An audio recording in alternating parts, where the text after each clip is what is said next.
Bukan tipe yang teriak-teriak di depan umum atau suka adu argumen. Tapi anehnya, kebijakan dan langkah-langkahnya tetap bikin dampak positif buat rakyat. Pernah dengar tentang perbandingan antara Jokowi sama Yudhistira dari Mahabharata? Jadi gini, Yudhistira itu kan sosok yang bijaksana, tenang, dan jauh dari konflik. Nah, banyak yang bilang Jokowi mirip sama dia. Dia juga bukan tipe yang suka berperang, tapi selalu bisa menang dalam setiap pertarungan yang ada. Kayak, kamu nggak perlu terjun langsung untuk menyelesaikan masalah, tapi masalah itu bisa kelar dengan sendirinya berkat strategi yang kamu terapkan.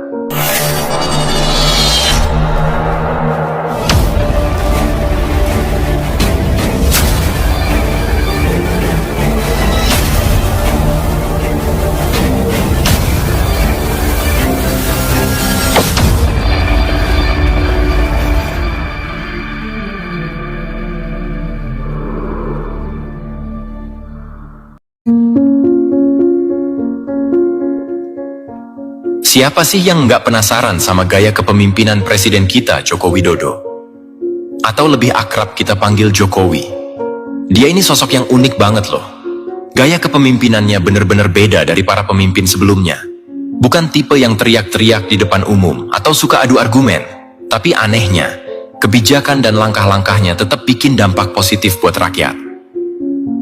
Pernah dengar tentang perbandingan antara Jokowi sama Yudhistira dari Mahabharata?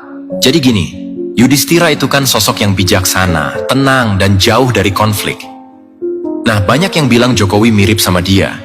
Dia juga bukan tipe yang suka berperang, tapi selalu bisa menang dalam setiap pertarungan yang ada.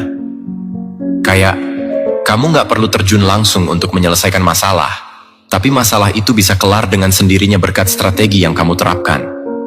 Bayangin aja, Jokowi memimpin Indonesia yang punya masalah segudang, dari ekonomi sampai politik yang ribet. Tapi, dia tuh nggak pernah kelihatan galak atau nyuruh orang buat serbu lawan.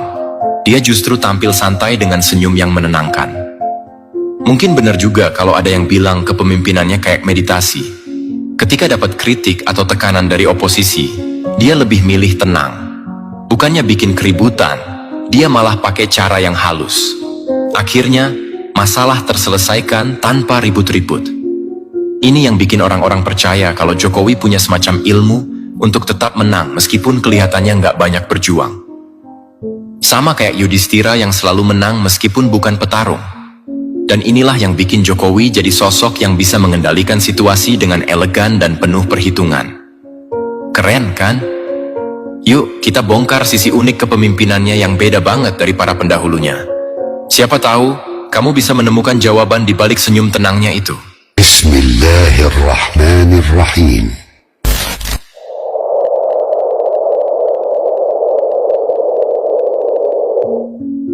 Kalau kita ngomongin soal kepemimpinan di Indonesia, sosok Jokowi udah pasti jadi nama yang sering banget disebut. Jokowi, atau nama lengkapnya Joko Widodo, adalah sosok presiden yang bisa dibilang cukup unik dan beda dari kebanyakan pemimpin lain, terutama di era modern ini. Gaya kepemimpinannya bisa dibilang nggak banyak drama, nggak banyak konflik terbuka, tapi hasilnya nyata banget.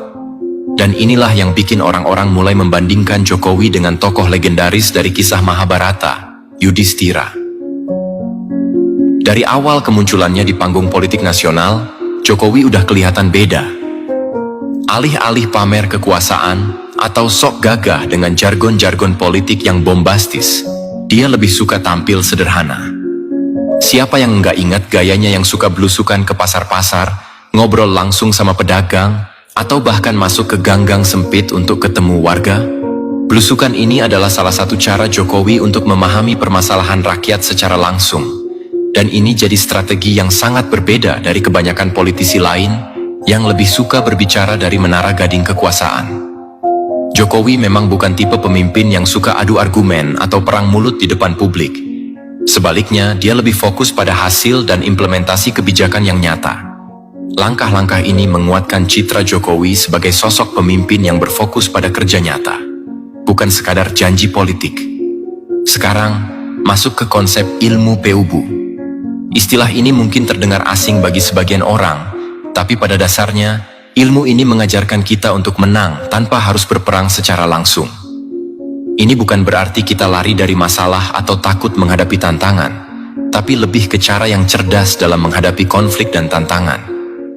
Ilmu Peubu mengedepankan strategi yang cerdik, di mana kita bisa menyelesaikan masalah tanpa harus terjun langsung ke medan perang. Banyak orang melihat Jokowi mempraktikkan ilmu ini dalam gaya kepemimpinannya.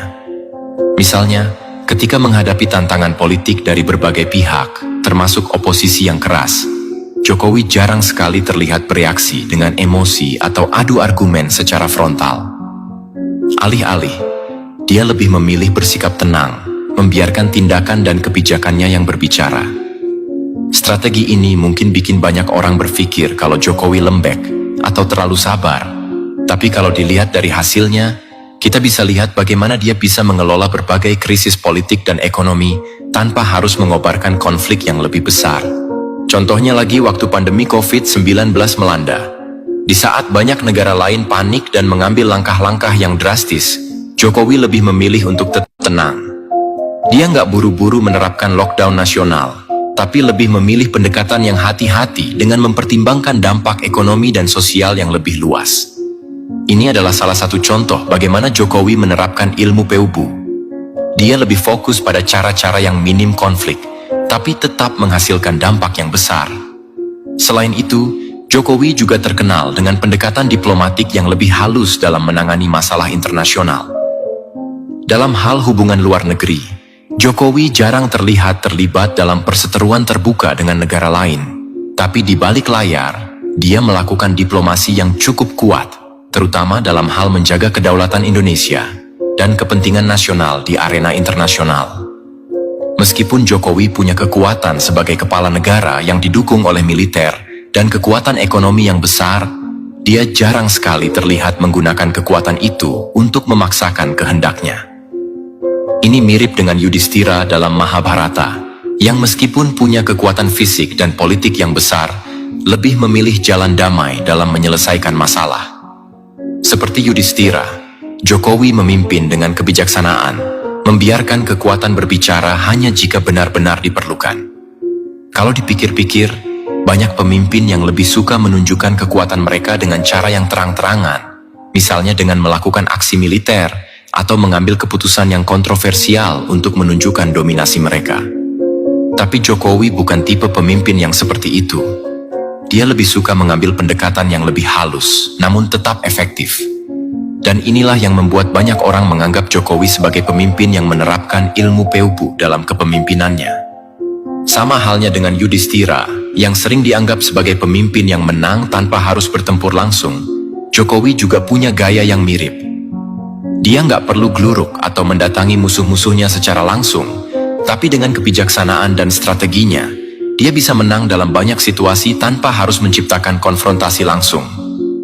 Ini adalah salah satu kualitas yang langka dalam seorang pemimpin, terutama di dunia yang penuh dengan tantangan dan tekanan politik.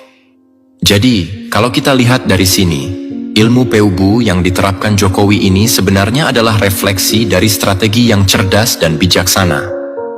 Gaya kepemimpinan yang seperti ini mungkin nggak selalu dipahami oleh semua orang, terutama mereka yang lebih suka pendekatan yang lebih agresif. Tapi kalau dilihat dari hasilnya, ilmu Peubu ini terbukti efektif dalam menghadapi berbagai tantangan, baik di dalam negeri maupun di luar negeri. Kesimpulannya, gaya kepemimpinan Jokowi yang sederhana, tenang, tapi penuh strategi adalah salah satu kekuatannya yang paling menonjol. Dan inilah yang membuat banyak orang mengaitkannya dengan Yudhistira, pemimpin yang selalu menang tanpa harus terjun langsung ke medan perang. Dengan cara yang halus dan penuh perhitungan, Jokowi bisa menghadapi berbagai tantangan dan tetap mempertahankan stabilitas negara, baik dalam urusan politik maupun ekonomi. Ini baru awal dari kepemimpinannya yang terus berkembang, dan mungkin nanti akan ada lebih banyak hal yang bisa kita pelajari dari cara dia memimpin negara dengan ilmu Peubu ini.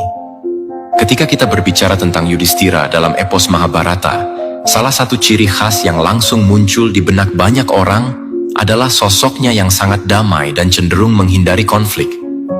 Yudhistira dikenal sebagai raja yang bijaksana, adil, dan selalu berusaha untuk mencapai perdamaian, meskipun seringkali situasinya memaksanya untuk bertindak.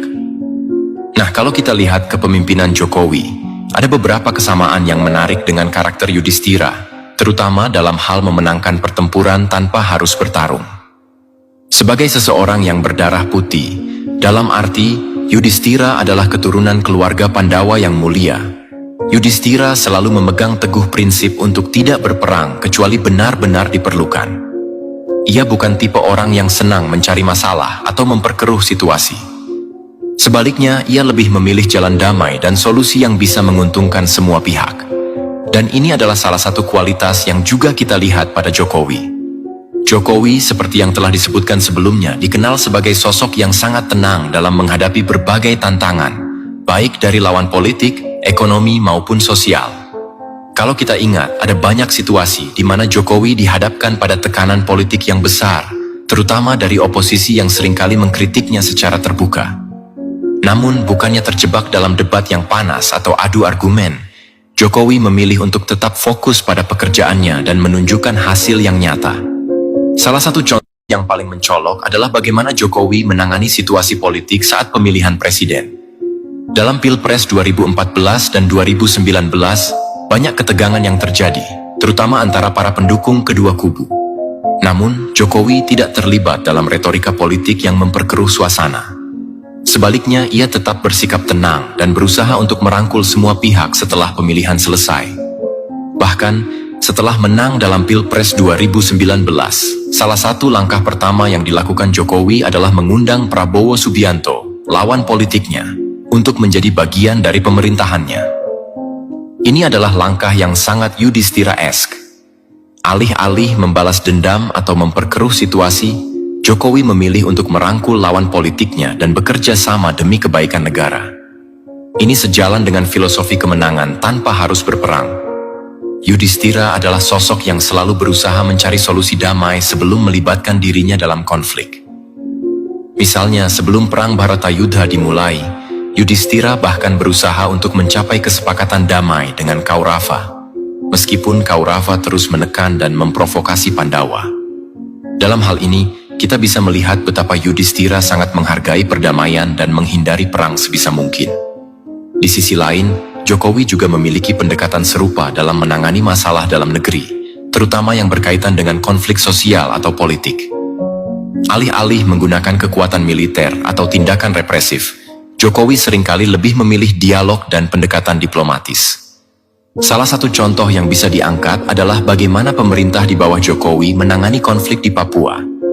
Papua sebagai salah satu wilayah yang seringkali mengalami ketegangan, terutama antara pemerintah dan kelompok separatis, menjadi tantangan besar bagi setiap presiden Indonesia. Namun, Jokowi memilih pendekatan yang lebih manusiawi dengan membangun infrastruktur dan berusaha meningkatkan kesejahteraan masyarakat Papua. Dia percaya bahwa salah satu cara untuk meredam konflik adalah dengan memberikan perhatian lebih pada pembangunan dan kesejahteraan rakyat di daerah tersebut. Ini sangat mirip dengan pendekatan Yudhistira yang selalu berusaha merangkul semua pihak dan mencari solusi yang menguntungkan semua orang.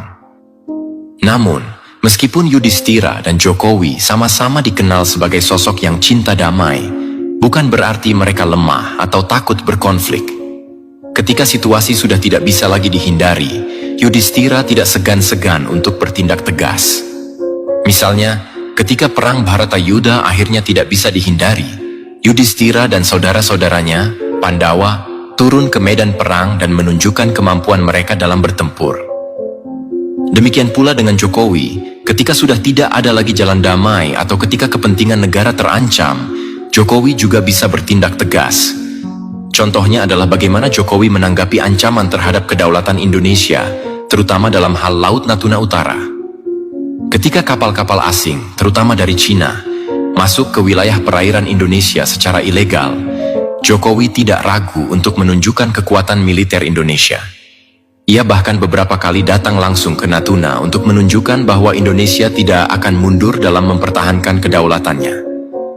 Ini adalah contoh bagaimana Jokowi, seperti Yudhistira, bisa sangat tegas dan kuat ketika situasi memang memerlukan tindakan yang lebih keras.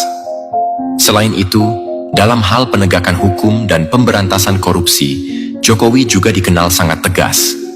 Meskipun banyak tantangan dari dalam dan luar pemerintah, Jokowi tetap berkomitmen untuk membersihkan birokrasi dan sistem pemerintahan dari korupsi. Salah satu langkah besar yang diambil Jokowi adalah dengan mendukung KPK, Komisi Pemberantasan Korupsi, untuk terus bekerja meskipun ada tekanan dari berbagai pihak. Ini menunjukkan bahwa meskipun Jokowi lebih sering memilih jalan damai dan dialog, dia tidak akan ragu untuk bertindak tegas demi kepentingan rakyat dan negara. Di sini kita bisa melihat kesamaan yang jelas antara Jokowi dan Yudhistira. Keduanya adalah pemimpin yang lebih suka mencari solusi damai dan menghindari konflik. Namun ketika kepentingan yang lebih besar terancam, mereka bisa bertindak tegas dan menunjukkan kekuatan yang mereka miliki. Dalam kepemimpinan, kemampuan untuk mengetahui kapan harus bertindak tegas dan kapan harus bersikap lunak adalah hal yang sangat penting. Dan baik Yudhistira maupun Jokowi memiliki kualitas ini. Kesimpulannya, analogi antara Jokowi dan Yudhistira memang cukup menarik. Keduanya adalah sosok pemimpin yang selalu mengutamakan perdamaian, tetapi tidak pernah ragu untuk bertindak tegas ketika dibutuhkan.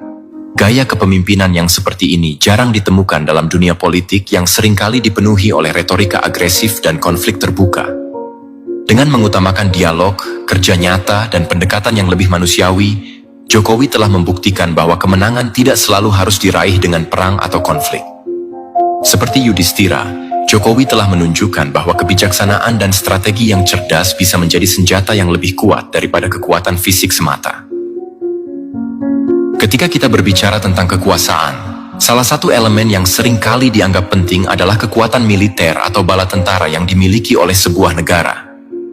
Di zaman modern ini, banyak negara yang menggunakan kekuatan militernya sebagai alat untuk menunjukkan dominasi di mata dunia. Namun yang menarik adalah bagaimana Jokowi, seperti Yudhistira dalam kisah Mahabharata, lebih memilih untuk tidak secara terbuka menggunakan kekuatan militernya meskipun Indonesia memiliki kekuatan yang cukup besar. Mari kita lihat dulu sejarah kekuatan militer Indonesia. Indonesia memiliki salah satu angkatan bersenjata terbesar di Asia Tenggara.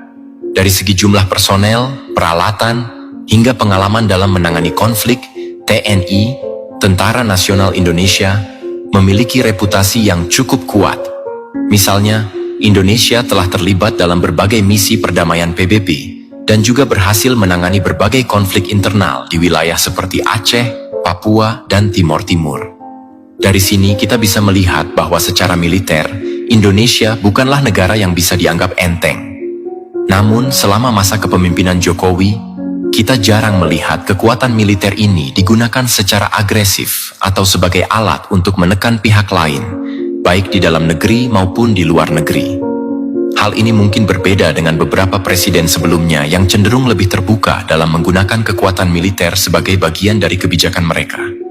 Jokowi di sisi lain lebih memilih pendekatan yang lebih halus dan diplomatis dalam menghadapi berbagai tantangan, terutama yang melibatkan konflik bersenjata. Pendekatan ini bisa dibandingkan dengan bagaimana Yudhistira memimpin pasukan Pandawa dalam Mahabharata. Yudhistira memiliki kekuatan militer yang sangat besar, dan dia bisa saja memilih untuk menggunakan kekuatan ini sejak awal untuk melawan saudara-saudaranya di pihak Kaurava. Namun, dia lebih memilih jalan damai dan mencari solusi tanpa harus terlibat dalam perang. Ini bukan berarti dia takut atau lemah, tapi lebih karena dia memahami bahwa kekuatan sejati tidak selalu harus ditunjukkan melalui kekerasan atau pertumpahan darah. Dalam konteks Indonesia, Jokowi juga memahami bahwa kekuatan militer bukanlah solusi untuk semua masalah. Dia lebih memilih untuk fokus pada pembangunan ekonomi, sosial, dan diplomasi untuk mengatasi berbagai tantangan. Salah satu contohnya adalah bagaimana Jokowi menangani hubungan dengan negara-negara tetangga, terutama di Asia Tenggara dan Pasifik. Meskipun ada beberapa ketegangan, terutama terkait dengan sengketa wilayah laut, Jokowi lebih memilih untuk menyelesaikan masalah ini melalui jalur diplomatik daripada menggunakan kekuatan militer. Contoh lainnya adalah cara Jokowi menangani konflik internal di Papua. Papua telah lama menjadi salah satu wilayah yang penuh dengan ketegangan antara pemerintah pusat dan kelompok separatis yang ingin memisahkan diri dari Indonesia. Beberapa presiden sebelumnya cenderung mengandalkan kekuatan militer untuk menekan kelompok-kelompok ini. Namun Jokowi mengambil pendekatan yang berbeda. Alih-alih mengirim lebih banyak pasukan, Jokowi justru lebih fokus pada pembangunan infrastruktur di Papua, seperti pembangunan jalan, jembatan, sekolah, dan fasilitas kesehatan. Dia percaya bahwa dengan meningkatkan kesejahteraan masyarakat Papua, ketegangan akan mereda dengan sendirinya. Langkah ini tentu saja bukan tanpa kritik. Ada beberapa pihak yang menganggap bahwa Jokowi terlalu lunak dalam menghadapi kelompok-kelompok separatis di Papua, dan bahwa kekuatan militer harus lebih ditonjolkan untuk menjaga keutuhan NKRI. Namun, seperti Yudhistira, Jokowi tampaknya lebih percaya bahwa kekuatan bukanlah segalanya. Dia lebih memilih untuk memenangkan hati dan pikiran masyarakat Papua melalui pembangunan dan kesejahteraan daripada menggunakan senjata. Hal yang sama juga terlihat dalam hubungan internasional. Di era kepemimpinan Jokowi, Indonesia jarang sekali terlibat dalam konflik militer dengan negara lain. Meskipun Indonesia memiliki salah satu angkatan laut terbesar di kawasan, Jokowi lebih memilih untuk memfokuskan upaya diplomatik dalam menangani sengketa-sengketa maritim, misalnya dengan Cina di Laut Natuna Utara. Meskipun ada beberapa insiden di mana kapal-kapal asing memasuki wilayah perairan Indonesia secara ilegal, Jokowi tetap tenang dan lebih memilih untuk mengirim pesan tegas tanpa harus memicu konfrontasi militer besar-besaran. Pendekatan ini sejalan dengan konsep menang tanpa berperang yang sering dihubungkan dengan filosofi ilmu Peupu, seperti yang disebutkan sebelumnya. Meskipun memiliki bala tentara yang kuat, Jokowi memilih untuk tidak menggunakannya secara terbuka kecuali benar-benar diperlukan. Ini adalah bentuk strategi yang sangat cerdik, di mana kekuatan militer digunakan sebagai alat pertahanan terakhir, bukan sebagai alat untuk menekan atau menunjukkan dominasi. Namun, ini bukan berarti bahwa Jokowi tidak siap untuk menggunakan kekuatan militer jika memang diperlukan. Seperti Yudhistira yang akhirnya turun ke medan perang ketika semua upaya damai gagal, Jokowi juga siap menggunakan kekuatan militer jika kepentingan nasional terancam. Contohnya adalah bagaimana Jokowi merespons ancaman di Laut Natuna Utara. Ketika kapal-kapal Cina berulang kali memasuki wilayah perairan Indonesia, Jokowi tidak ragu untuk mengirim kapal-kapal perang TNI AL dan pesawat tempur untuk memastikan bahwa kedaulatan Indonesia tetap terjaga. Di sisi lain, ada juga situasi dalam negeri di mana Jokowi mengambil langkah tegas untuk menegakkan hukum dan menjaga keamanan, terutama dalam hal pemberantasan terorisme. Di bawah kepemimpinannya, aparat keamanan Indonesia berhasil menangkap dan membongkar beberapa jaringan teroris yang beroperasi di Indonesia. Ini menunjukkan bahwa meskipun Jokowi lebih cenderung menggunakan pendekatan damai, dia tetap tidak ragu untuk mengambil tindakan tegas ketika kepentingan nasional benar-benar terancam. Kesimpulannya, meskipun Jokowi memiliki bala tentara yang kuat, dia lebih memilih untuk tidak menggunakannya secara terbuka kecuali benar-benar diperlukan. Ini adalah bentuk kepemimpinan yang bijaksana, di mana kekuatan digunakan sebagai alat pertahanan, bukan sebagai alat penindasan atau dominasi. Sama seperti Yudhistira yang lebih memilih jalan damai meskipun memiliki kekuatan besar, Jokowi lebih memilih untuk fokus pada diplomasi, pembangunan, dan kesejahteraan rakyat. Namun, ketika situasi memaksa, dia juga siap untuk menunjukkan kekuatan dan mempertahankan kepentingan nasional. Dengan cara ini, Jokowi telah menunjukkan bahwa kepemimpinan tidak selalu tentang menunjukkan kekuatan secara terang-terangan, tapi lebih tentang bagaimana menggunakan kekuatan tersebut dengan bijaksana dan pada saat yang tepat. Jika dalam narasi sebelumnya kita membahas Yudhistira yang dikenal dengan sikapnya yang damai, namun tetap tegas ketika diperlukan, kali ini kita akan melihat bagaimana peran Begawan Kendali Sodo sebagai figur pengganti yang memiliki karakter berbeda, namun tetap sejalan dengan nilai-nilai penting. Dalam konteks ini, analogi ini merujuk pada sosok pemimpin masa depan Indonesia yang diharapkan memiliki kebijaksanaan, kekuatan, dan kemampuan untuk melanjutkan visi pembangunan yang sudah dirintis oleh Jokowi. Sebagai seorang begawan, Kendali Sodo adalah sosok yang syarat akan ilmu pengetahuan dan spiritualitas.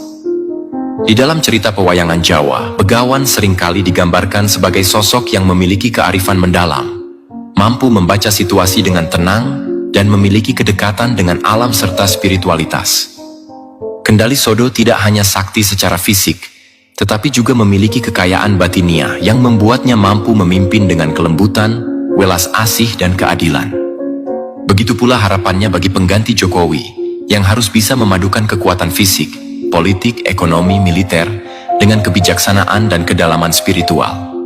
Kita melihat, dalam transisi kepemimpinan, tidak hanya dibutuhkan seseorang yang memiliki kekuatan untuk mengatur negara, tetapi juga seseorang yang mampu memahami kompleksitas kehidupan masyarakatnya. Dalam pewayangan, seorang begawan bukan hanya seorang yang sakti secara lahiriah, tetapi juga seorang guru yang mampu membimbing para murid atau pengikutnya menuju kebijaksanaan. Pemimpin seperti Begawan Kendali Sodo adalah sosok yang paham bahwa kekuatan sejati terletak pada kemampuan untuk menjaga harmoni dan keselarasan, bukan hanya sekadar menunjukkan kekuasaan.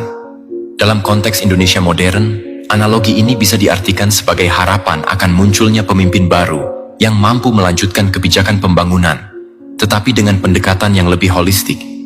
Jokowi telah meletakkan dasar-dasar pembangunan infrastruktur yang kuat, namun ke depan, tantangan yang dihadapi Indonesia mungkin lebih bersifat non-fisik.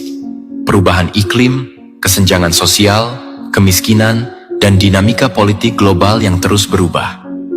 Disinilah sosok Begawan Kendali Sodo diperlukan. Seseorang yang tidak hanya pintar dalam mengelola ekonomi, tetapi juga paham pentingnya keselarasan antara pertumbuhan fisik dan kesejahteraan sosial.